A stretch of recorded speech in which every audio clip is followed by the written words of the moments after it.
1116 DXAS, your community radio. Kasama sa araw-araw, kakwentuhan, kaagapay, kaibigan, kabarangay. Ito ang radyo mo. 1116 DXAS, your community radio. 1116 DXAS, your community radio.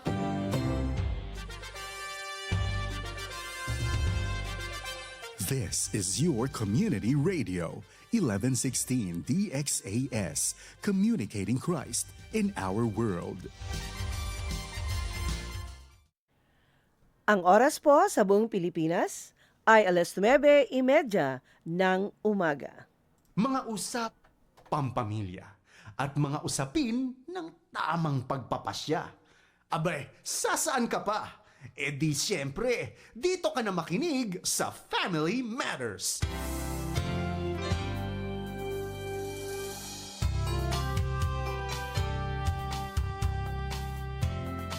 Welcome po sa ating programang Family Matters. Ako po si Ate Marlene. Si Lola Seni. Mga kasama niyo po para sa isang oras ng kwentuhang pangpamilya. O, kamusta ka na, Lola Zen? Kamusta ang iyong... Masaya, nakasimba ako nung Sunday. Ay, praise the Lord. Oh, nakita ko nga yung mga larawan eh. Tinatanong ko nga sa'yo kanina, kaedad mo ba o mas matanda sa'yo yung kasama mo dun sa larawan? Sino? Dun sa ano, sa picture na pinost mo. 85 na yon. Pag 85 na yun. Ano? Si Ate Mercedes. Masyado siyang slim, ano? Slim na slim. 85 na. Ang ganda-ganda ng posing ninyo. Pero hindi siya mananalo sa posing mo. Ikaw ah? Oh. Kaya sabi ko talaga naman, oo. Pag nagpa-picture si Lola Seni, pang ano talaga, pang Facebook. Ang pag-uusapan po natin ngayong umaga ay tungkol po sa arthritis. Ano ang koneksyon ng Hulyo, ng July? Hulyo at arthritis. Bakit sumasakit ang tuhod pag umuulan? Yan po ang ating paksa sa umagang ito. Sali po kayo sa ating kwentuhan. Mag-text sa 0916-296-6625. Pwede rin mag-comment sa ating FB page na 1116 DXAS, your community radio. Magandang umaga po muli sa inyong lahat, sa ating mga tagapakinig, sa mga lolo at lola na suki natin sa programang ito. Di ba? Ngayong Hulyo, inaasahan ang pag-ulan. Yeah. Minsan, grabe ang ulan. Tapos, Bagyo. oo, no?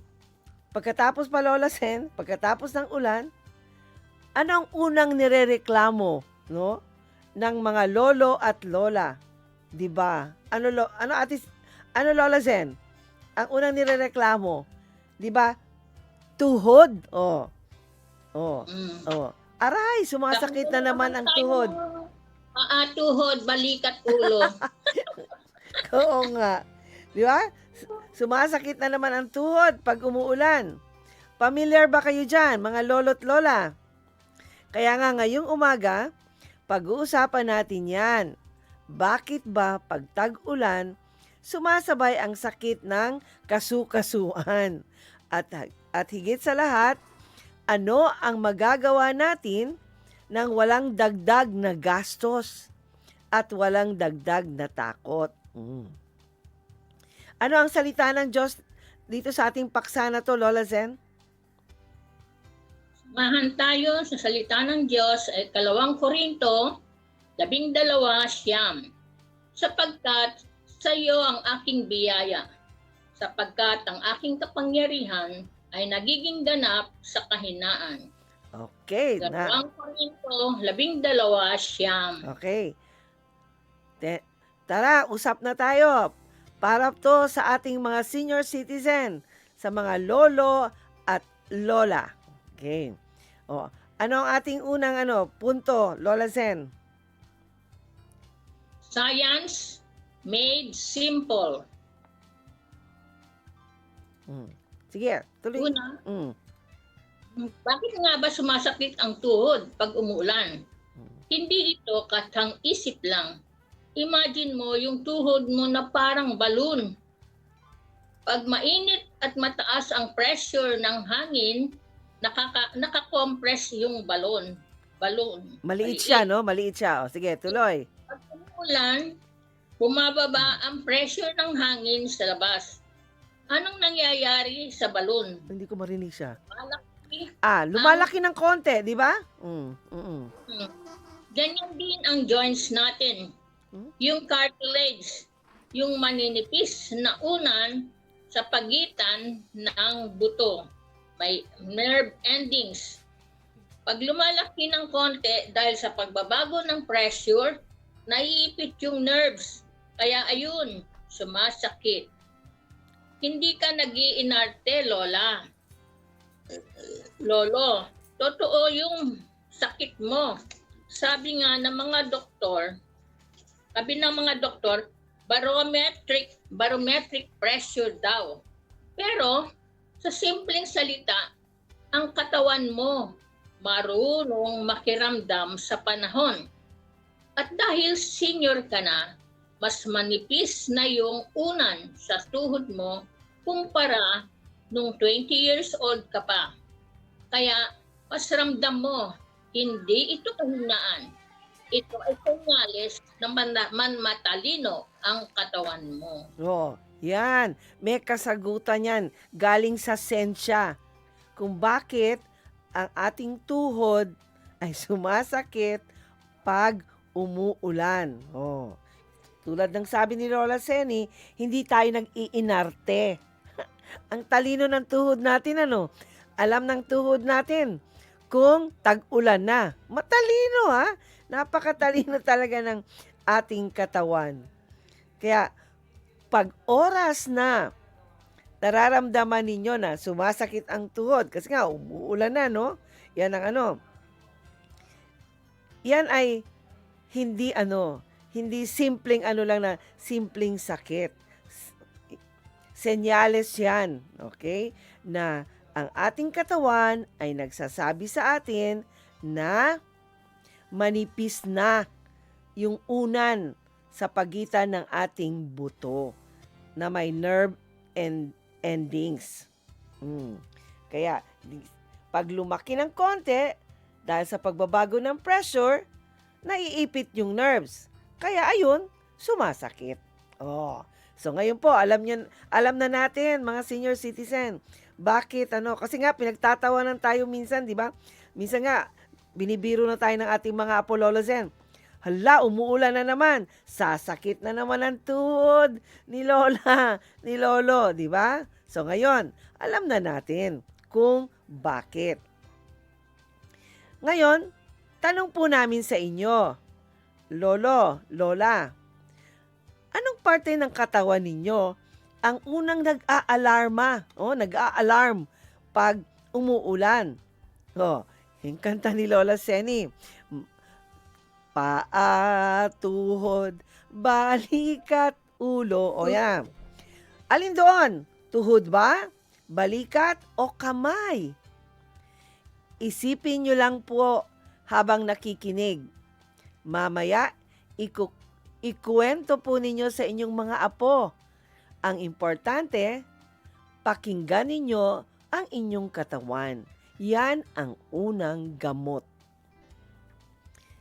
Dapat natin yung tandaan, natin, pakiramdaman. Kasi yung ating katawan, nagbibigay yan ng senyales. Kaya, bigyan natin yan ng pansin. Huwag nating iwalang bahala. Okay. Alam niyo po ba na may mga panglunas dyan na makikita sa ating mga bahay? Oh. Sa sakit na yan, pag sumakit ang tuhod, hindi kailangan kagad pumunta ng pharmacy o ng doktor. Hindi. Ang mga panglunas ay makikita sa ating kusina at sa bahay. O sige Lola Sen. O, ano, sabihin na natin yung unang lunas. Kasi nga, hindi lahat ng sakit ang katapat tableta. O, doktor, hindi. Minsan, nasa kusina at sala lang ang lunas. Ito po ang 3 lunas na aming ibibigay ni Lola Seni. Ano yung una, Lola Zen? Una, hot compress. Hindi cold, ha? Pag Sige. tagpuan, gusto natin ng init. Magpainit ng tuwalya, lagyan ng maligamgam na tubig, pigain at itapal sa tuhod, 15 minuto ang init. Nagpapaluwag ng daloy ng dugo. Parang sinasabi mo sa tuhod mo, huminahon ka, hindi ka nag-iisa. Oh. Yan ang ano nyo, hot compress, ha? Hindi yung malamig. Kumbaga, yung tuwalya ay ilublob nyo sa mainit na tubig. Pero mag-ingat po kayo kasi nga mainit yan. Oh. Yung kaya ng kaano nila, ng balat nila. Oo, kailangan kasi Yung may nabibiling, anong tawag doon? Hilalagyanan ng pwedeng cold, pwedeng hot ang ilagay. Oo. Yung- Nakalimutan ko na yung pangalan, Lola Sen. Pasensya na po.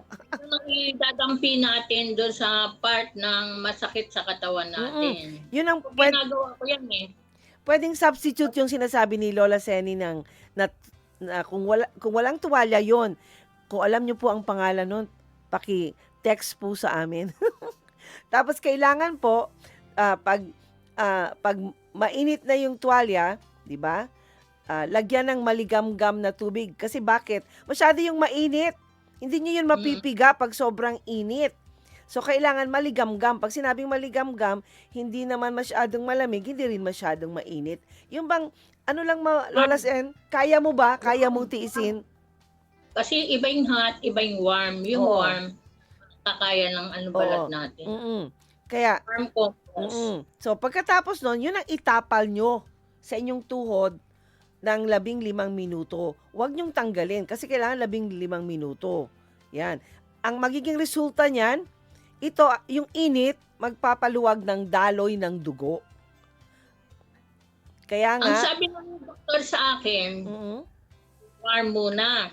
After 7 days at hindi pa rin naalis yung sakit, ay i-cold compress na. ganun ang suggestion sa'yo ng doktor. Oo, Isa pang hindi tip daw yan. Oo. Continuous yung hot. Mm-mm. Kasi, kumbaga, kasi di ba yung pag sa warm, medyo maga-maga yun eh. Oo. Pag sa cold, hindi na yung nararamdaman mo. Oo, I-cold yes. Oo. after 7 days. Kasi di ba nung nadapa nga ako, nagpa-x-ray ako, tapos sabi ng doktor sa akin, anong ginagawa mo? Nag-warm compress ako. O ilang araw na, 7 days na yun na. O i-cold mo na ngayon hanggang maalis yung Dagdag tip yan, dagdag tip. O isa pang tip. O, lagyan nyo po ng 3 hiwa ng luya yung tubig bago pakuluan. Kasi ang luya, natural pain reliever siya. Oh. So, yung unang tip ni Lola Zen, una muna, Lola Zen, hot compress, no? 7 araw. Oh. Oo. Pagkatapos nun, cold Cold naman. compress. Oh, yan.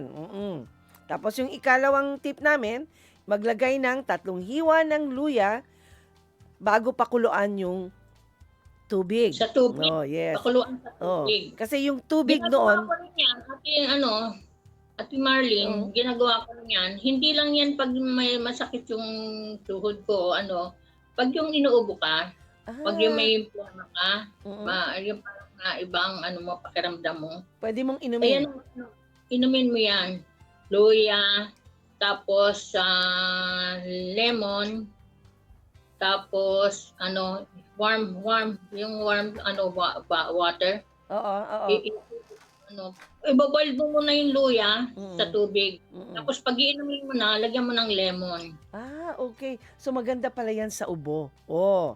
Kakarimig yan ng Mm. ng ating Yo, so, nakakapagpatid ng kasi katawan ngayon, uso na ngayon ang ubo na naman. Uso ang ubo dahil sa panahon. Mainam. Maganda ang tip ni Lola Zen para sa inyong ubo. Magpakulo ng tubig, lagyan ng 3 hiwa ng luya, tapos ano na siya, 'di ba? Mainit 'yon, ano? Kasi nagpakulo Baso. kayo ng tubig, may luya na doon. Pag nilagay niyo na sa baso, saka ninyo pigaan Yan ang ng lemon. lemon o kaya kalamansi. Kung may honey ka, di mas maganda. Oh, Yun ang pinaka-sugar mo. Honey. kasi baka sabihin nyo, ay, luya na nga, anghang na yun. Tapos, meron pang lemon na maasim. Sabi ni Lola Sen, lagyan ng honey. Okay. Sa ubo yun hindi po yung pag masakit yung mga Mm. Dagdag kaalaman po yun, ha? Hindi yun kasali sa tuhod. Baka mamaya mailagay nyo sa tuhod yun. Yan para sa ubo. Okay, ano ang pangalawang natin? Share ko lang. Ano ang pangalawang lunas natin, Lola Sen? Na Ito, makikita. galaw-galaw. Kahit 5 minutes lang. Oh. Kahit 1 minuto lang. Alam ko masakit pag gagalaw. Pero ang pinakadelikado sa arthritis ay magpakalawang. Pag hindi gumagalaw, titigas lalo. Yan. So, anong dapat gawin? Gawin mo ito sa upuan.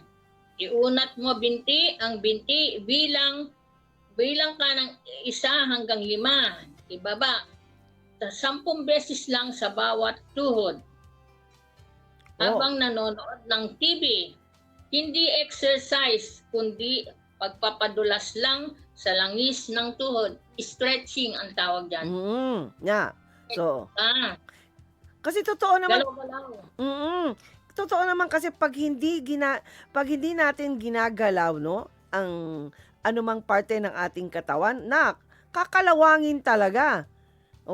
Pag hindi ka gumalaw, titigas lalo sa ating tuhod at mga kasukasuan. Kaya pag hindi natin yan iginagalaw, sumakit, at hindi pa natin ginagalaw kasi nga binibaby natin ang sakit. Hindi. Ito ngang exercise na binigay sa atin ni Lola Sen, pwede nyo ganing gawin na nakaupo lang kayo. Yan ang sitting exercise. Iunat nyo ang inyong binti.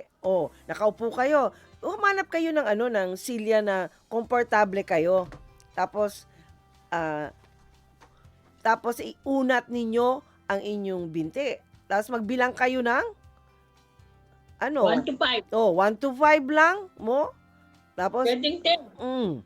Iunat nyo. Tapos 10 beses na gawin nyo yon sa bawat tuhod. Pwede nyo ang gawin yun kung nanonood kayo ng TV o kaya Lola Sen, nakikipagkwentuhan ka sa anak mo o kahit apo mo, kaya gawin nyo. Hindi siya exercise, kundi stretching.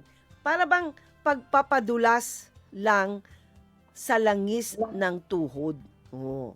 Kaya wag nating kaya mga apo, mga anak, kung nakikinig kayo, i-remind niyo yan kay lolo at saka kay lola pagka lola, sige na, sasabayan ka namin. Mas mainam kung sasabayan ninyo. Tapos kayo yung taga-bilang. Di ba? Kumbaga teamwork. Yan.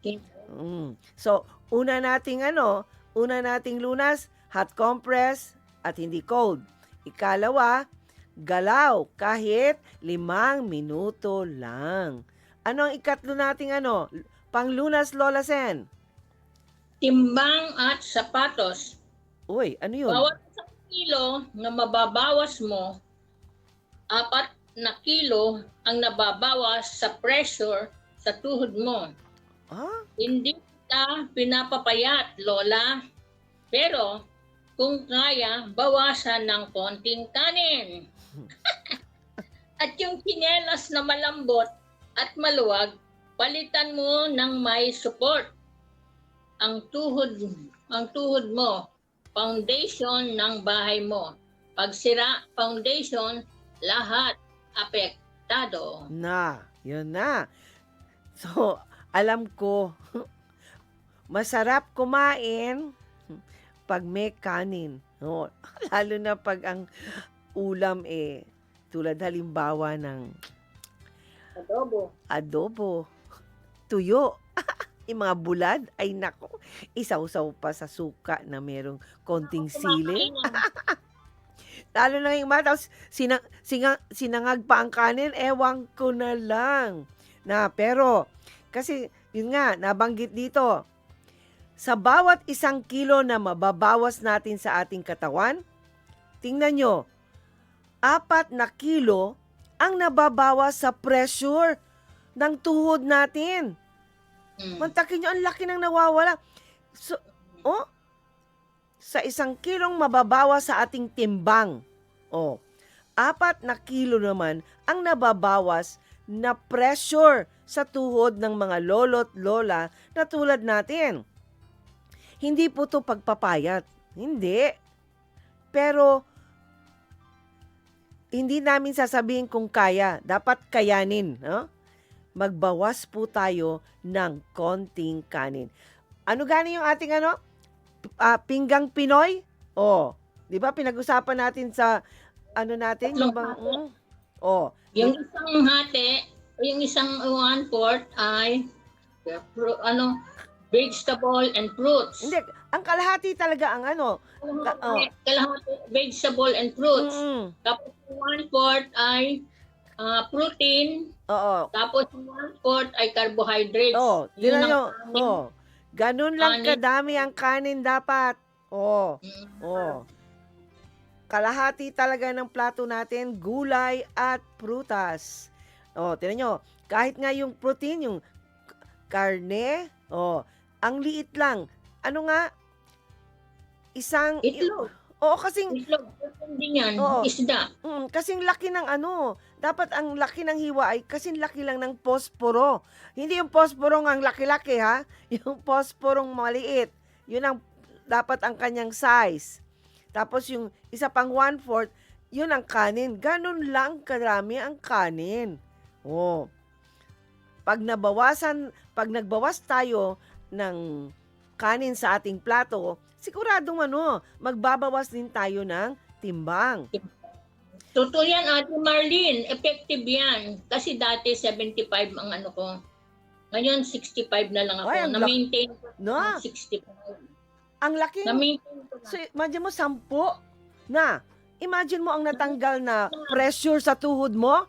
40 kilos. Wala na yung yung mga arthritis ko, yung arthritis ko, naalis na. Mantakin mo? Kasi kailangan talaga mabawas ng ng kanin. Kanin. Rice. Effective po iyan. Kaya wag po tayong wag na pa kayo mag-isip-isip pa. Kung gusto ninyong gumaling, sundin po ninyo ang mga nararapat. Gawin, no? Damihan nyo na yung kain nyo ng gulay at saka prutas at saka mga protein. Yung rice po, matututunan nyo na po na mag-less pagkakain. Oo. Yan lang. At saka water lang ang inumin ninyo. Huwag na po tayo mag-soft drinks. Huwag na po tayong ng mga maalat masyado. Yung mga may sobrang matamis. Di ba? Yung mga processed food. Iwasan na po natin yan. Kasi yan ang nagpapataas po ng ating timbang. Kaya tayo ay nagkakaroon ng arthritis. Yan po ang natin. Gawin natin. Tayo din po ang mahirapan. Sabi nga, tayo ang doktor ng sarili natin. Tayong nakakaalam. Tatanungin lang tayo ng doktor, o anong nararamdaman mo? Bakit ka nandito? Tayo ang kung magsisinungaling kayo sa doktor, ibang may papayo sa inyo. Oo, Diba? correct. Oo. Dapat maging matapat tayo pag tinatanong tayo ng doktor. Totoo ang sabihin natin. Kasi ang ginagawa ng doktor para sa atin. Kasi minsan nga, para hindi tayo mapahiya. Sasabihin na, tanda-tanda na natin ang tigas ng ulo. Pero, totoo naman yun. Minsan matigas ang ulo natin eh.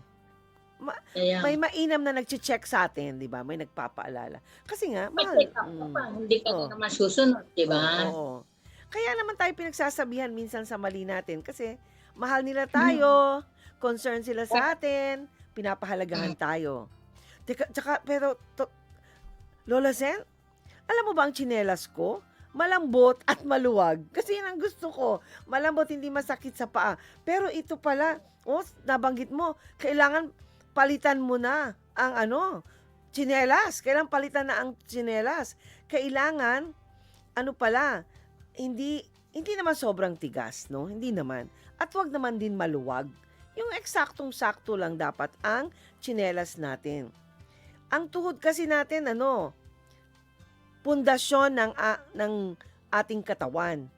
Yan ang pundasyon, yung tuhod natin. Pag nasira ang pundasyon ng ating tuhod, lahat apektado. Totoo naman talaga yun. Talagang apektado yan. Kaya, uulitin po namin, ito po ang mga lunas sa kusina at sa bahay pag ang tuhod po ay sumakit, no? Ito po ang mga dapat natin tandaan. Una, hot compress at hindi po cold. O kung kay Lola Seni naman, ayon sa advice ng doctor sa kanya, yung hot compress 7 days, pagkatapos nun, cold compress naman. Okay. Ikalawa, galaw. Gumalaw kahit nakaupo, kahit 5 minuto lang. Pangatlo, tingnan natin ang ating timbang. At ang ating mga sapatos at tsinelas na isinusuot. Kaya, yan po ang dapat nating tandaan pag umaatake ang sakit sa ating tuhod. Ngayon naman po, mag-break po muna tayo sandali at magbabalik ang Family Matters dito sa DXAS, ang inyong community radio.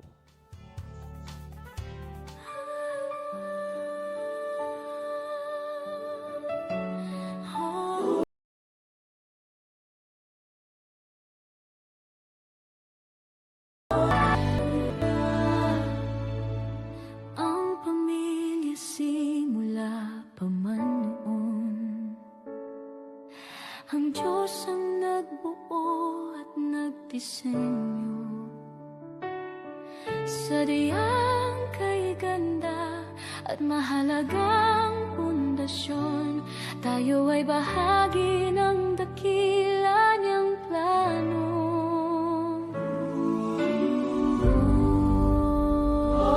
Pamilya, tayo ay manalangin. Panginoon, maghari ka sa aming tahanan. Panginoon, ikaw ang manguna sa aming buhay. Ang pag-ibig mo ang aming kailangan. Ang salita mo ang aming gabay. Kung ikaw ang kasama, sigurado ang tagumpay.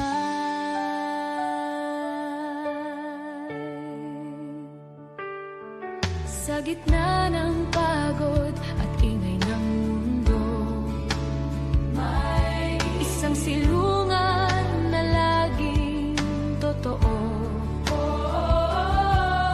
Hindi man perpekto at minsan hindi nagkakasundo, babalik at babalik pa rin sa'yo.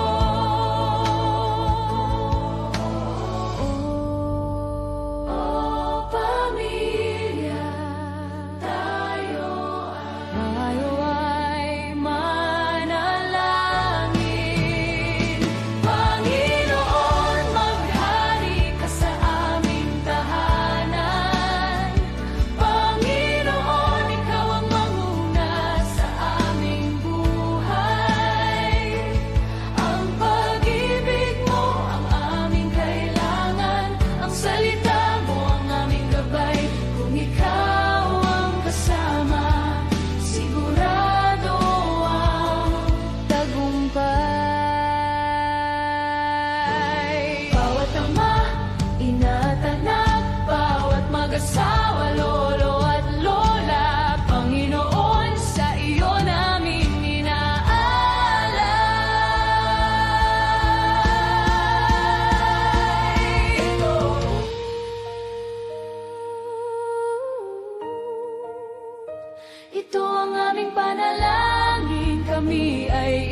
aming pamilya. Panginoon, maghari ka sa aming pamilya. Sa 1116 DXAS Radio Komunidad. Ito po ang programang Family Matters at kami po ang inyong mga kasama, si Ate Marlene. At ako po naman si Lola Seni. Ang DXAS ay isa sa mga himpilan ng Far East Broadcasting Company at kasapi sa kapisanan ng mga broadcaster ng Pilipinas. Ang FEBC ay isang non-profit, non-commercial, and donor-based radio station. Dahil sa katapatan ng ating Diyos at sa inyong partnership, tayo ay nagpapatuloy sa paghahatid ng mabuting balita ni Kristo. Inanyayahan po namin kayong lahat na maging bahagi ng ating radio ministry. Iscan po lamang ang ating QR code ng ating GCash o bank accounts para sa inyong mga donations. Please send us a message para ma-acknowledge po namin ang inyong mga donations. Maraming salamat po sa inyong partnership at God bless. Happy listening sa lahat ng nakikinig sa atin mula sa Zamboanga, Basilan, Sulo at Tawi-Tawi, pati sa iba't ibang dako ng mundo via live stream.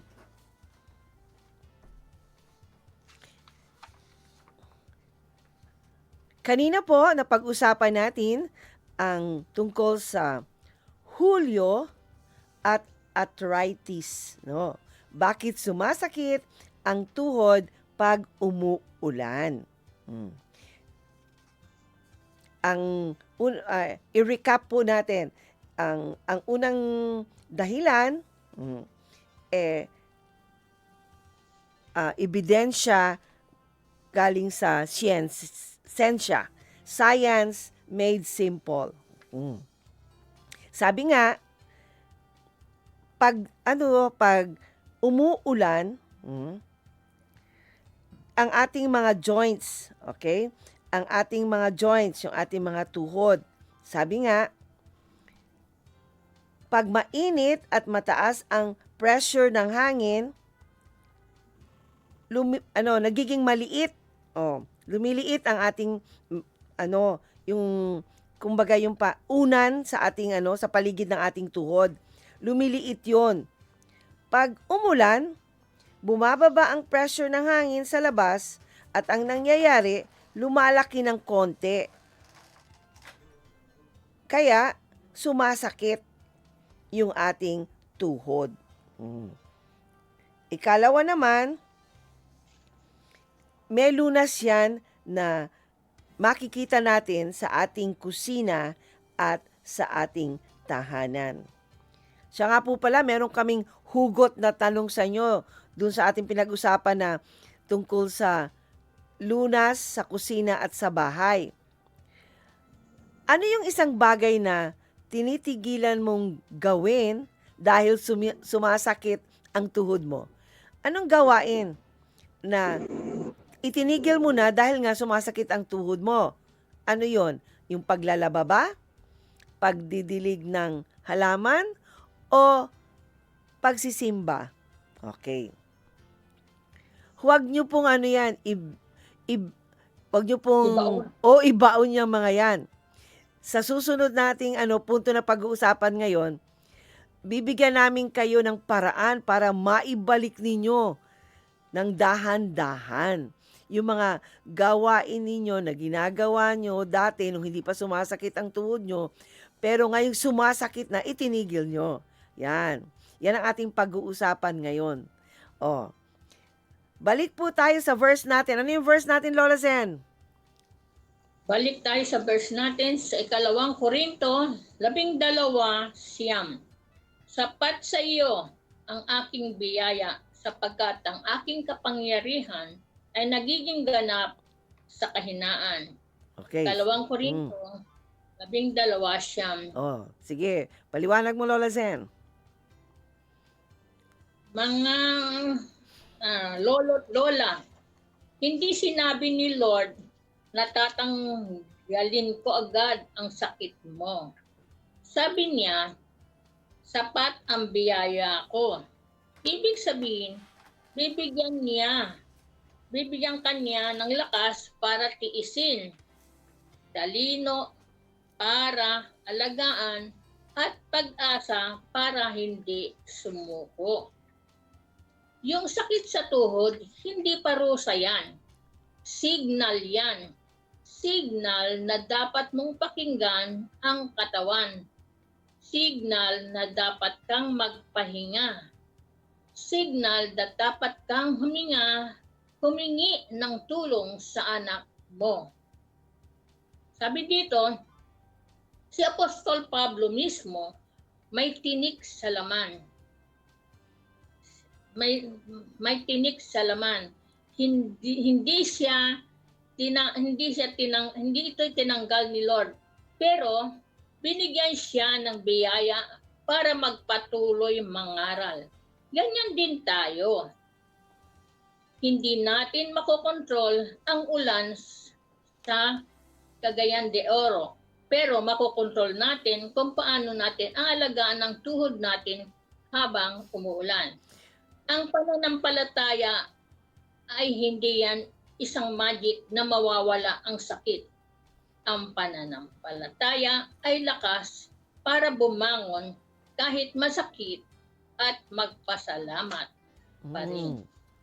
Hindi talaga natin makokontrol ang ulan dito sa Zamboanga City. Hindi. Hindi natin kaya. Pero kaya natin kontrolin kung paano natin aalagaan ang ating mga tuhod, mga lolo't lola, habang umuulan. Yan. Dito nakasalalay. Ito ay nakasalalay sa ating pananampalataya. Wala talagang magic, Lola Sen, para mawala ang sakit. Wala. Walang magic. Ang ating faith. Oh, yes.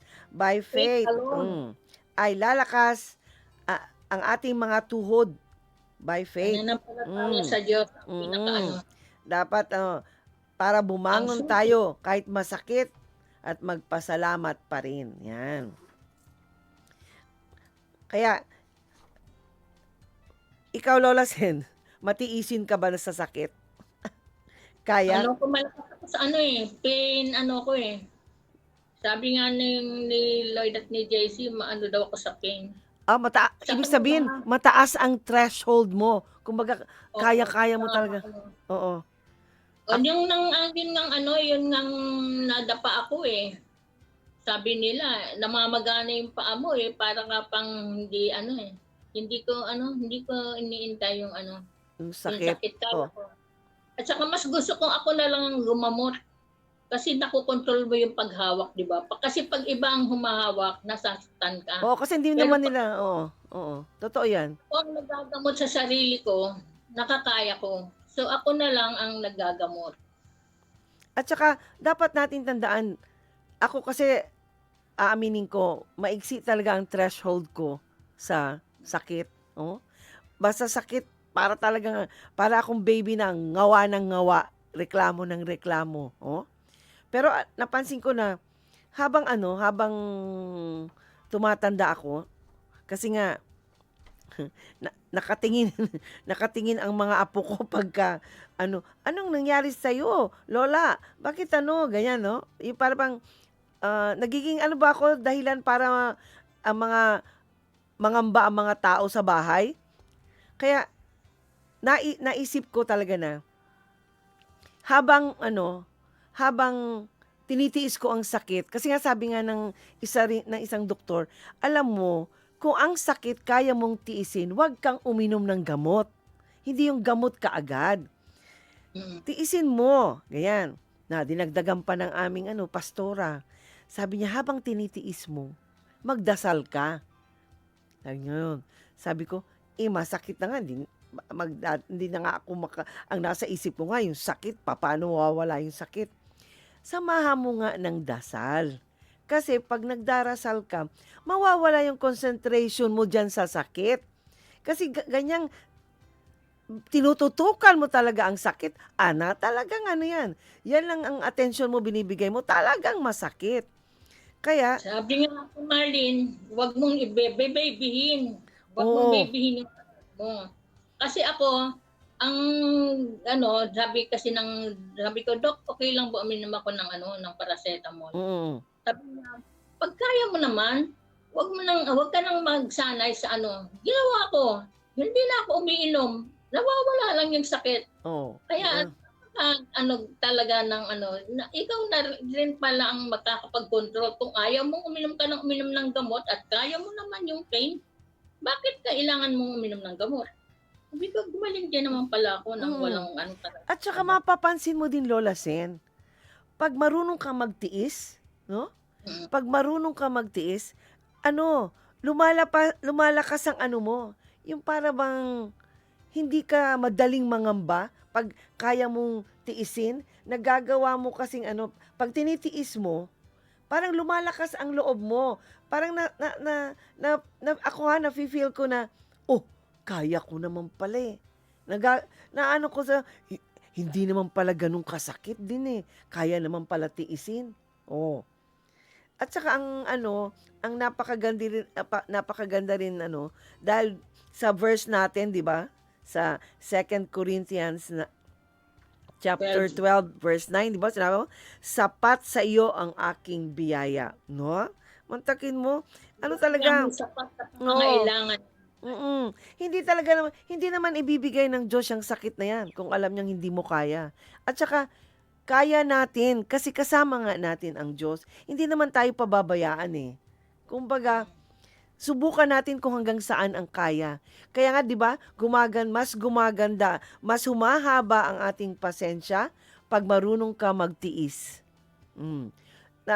Natututo kang maging pasensyosa, magiging pasensyoso, at maging maunawain ka pag kaya mong magtiis. Kasi pag nagtitiis ka, yon? Sakripisyo yon, Lola Sen, di ba? Imbis na magreklamo ka, imbis na para bang magkaroon ng pangamba mga kasambahay mo, Yung pagkat ka pa, di ba? oo. Mm. At di ba Mag-aalala sila dahil hindi maintindihan yung itsura mo, yung daing ka ng daing, di ba? Pero kung nakakaya mo, natitiis mo, nakikita nila, nare-relieve sila. Kasi nga naapektuhan sa itsura mo ba naman, tapos umuungol ka pa, para bang naaawa, pati sila naapektuhan na. Kumbaga, yung emosyon mo, napapasa mo din sa kanila. Tapos mag-uumpisa na yan silang, yung bang magagalit na sa'yo. Kasi, di ba, sinabihan ka na nga ng gano'n, yan tuloy nangyayari sa'yo. Na kasi nga, nagwo-worry na silang masyado kasi nga, grabe ang mo, hindi mo matiis ang sakit. Yun nung nadapa nga ako, di ba? Nakita nila namamaga, pero nakatawa pa ako. Sabi niya, Mama, hindi ko ba kaya ko to. Pero tinan mo, yun masaya ka ng tingnan, pero nagkaroon pa rin sila ng pangangamba, na lalo na siguro kung Kung masigit yes, pa nangyari. Kaya nga, Sila magwo-worry. Kaya kung kaya nating tiisin ang sakit, tiisin natin. Tsaka yan sa pagtitiis natin, na de-develop ang ating pasensya, ang pagiging maunawain. Yan. Ang ating pananampalataya sa Diyos. Ay tumatatag. Totoo yan. Kaya ito, may panghuling tanong kami sa inyo mga lolo't lola.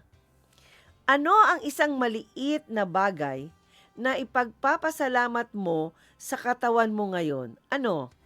Kahit sumasakit ang tuhod mo, ano yung isang maliit na bagay na maaari mong ipagpasalamat? Siguro, yung kamay mo na nakakapaghugas pa ng pinggan, o nakapaglalaba pa ng mga panyo, o mga panloob nating mga panloob ng mga damit, o pwede pa tayong punas ng lamesa, o yung mata mo na nakakabasa pa ng Bible. Yun ang mga pwede nating ipagpasalamat, dapat nating ipagpasalamat. Kasi ang pasasalamat, yan ang isang natural na painkiller ng puso. Oh. Di ba ang ganda, no? Ang pasasalamat. Kaya nga yung sinasabi nila, with a grateful heart, na kailangan talaga ang palaging pusong punong-puno ng pasasalamat ay isang natural na painkiller. Oh, the best painkiller yan ng puso. Mm. Give thanks Mm. with a great Totoo yan. Mm-mm. Mm. So, kaya sa ating mga tagapakinig, dapat po nating tandaan, hindi po natin makokontrol ang ulan. Pero, makokontrol natin ang pag-aalaga sa tuhod natin. Hot compress, galaw ng 5 minuto, tamang timbang at sapatos, at tsinelas.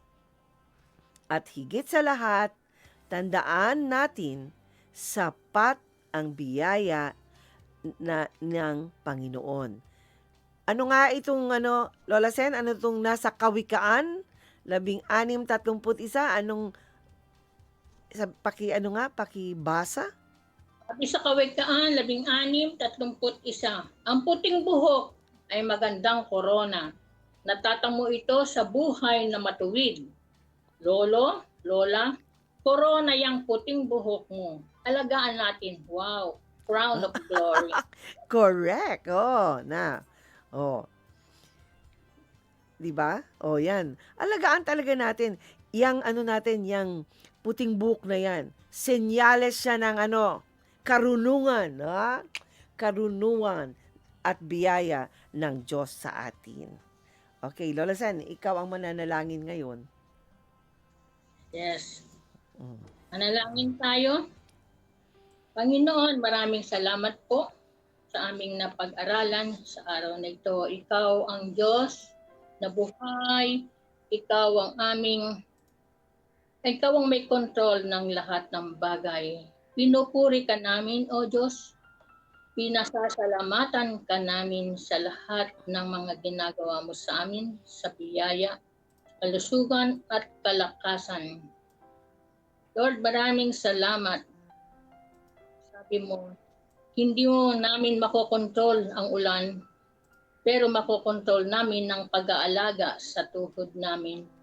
At magitan ng hot compress, galaw-galaw 5 minuto, tamang sapatos, at higit sa lahat, sapat na biyaya ni Lord. Lord, maraming salamat sa mga lolo't lola nakikinig. Yakapin mo po sila at yung sumasakit ang katawan nila. Bigyan mo po sila ng ginhawa, karunungan at lakas ng loob. Paalalahanan mo sila na hindi sila nag-iisa dahil kasama kanila. Lord, maraming salamat sa aming naging topic sa araw na ito. Patuloy niyo po kaming gamitin sa Family Matters. Lord, ninataas namin sa iyo ang mga may karamdaman ng aking inanak na si Jervin Ignacio Bautista na naka-confine, Panginoon, sa Valenzuela City Care Hospital, Lord. Nung Sunday pa, Lord, palakasin mo ang kanyang pananampalataya na huwag siyang mawala ng pag-asa na ang kagalingan ay yung pagkakaloob sa kanya. Maging patuloy na kagalingan, Panginoon, ni Misha Sandra Samia sa kanyang operation at sa aming maging sa kanilang financial provision. Maging, Lord, ang aming kapitbahay dito sa Pasig, si Rosina Rosenes, Lord, na may karamdaman, Lord. Lord, maraming salamat sa iyong ginagawa. Ikaw ang aming great healer at umaasa kami, Panginoon, sa lahat ng iyong magagawa. Lord, sa aming sarili, hindi namin ito kaya. Ngunit salamat, Panginoon.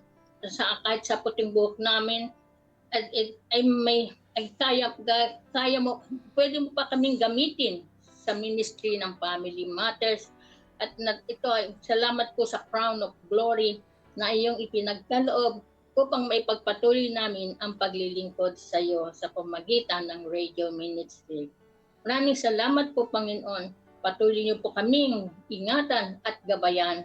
Palakasin, Panginoon, ang buong staff ng 1116 DXAS Radio, Lord.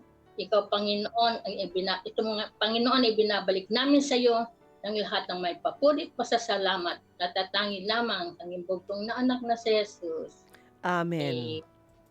Oh, ako muna unang babati. Birthday greetings to sa aking sister-in-law, si Jonalyn Gabasa Cruz, na magdiriwang ng kanyang birthday ngayong July 6. Kasabayan din niya si Ginang Ahinoam Esperat Berzosa.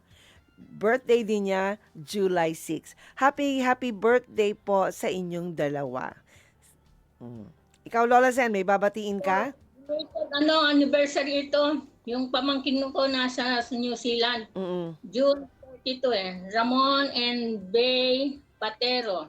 Wedding anniversary nila. Nandun sila sa New Zealand. At ang Abalahin family nandun, Patero family.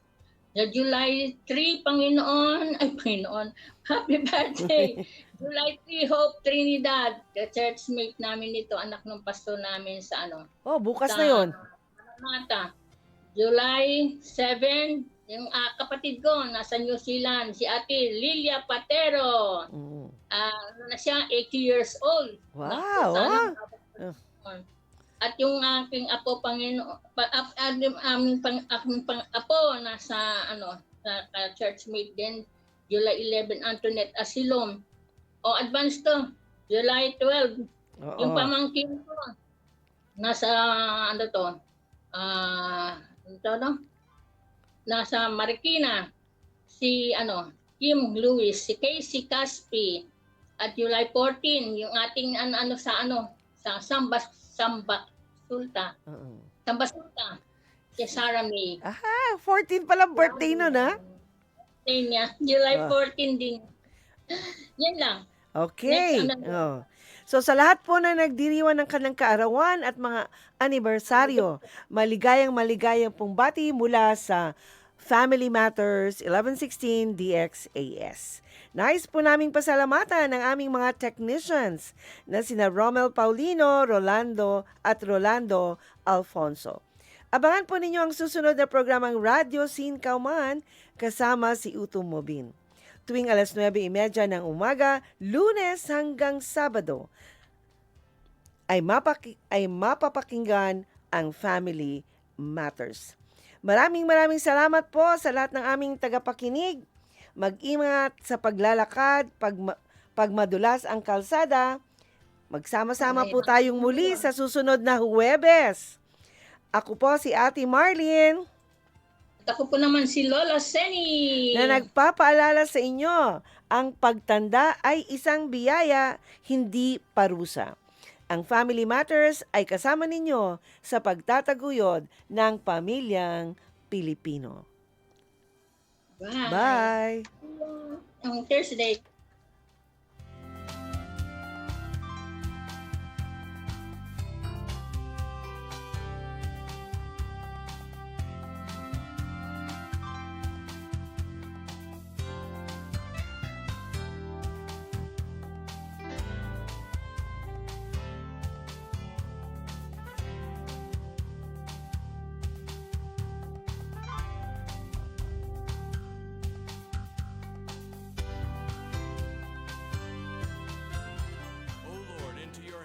I commit the lives of my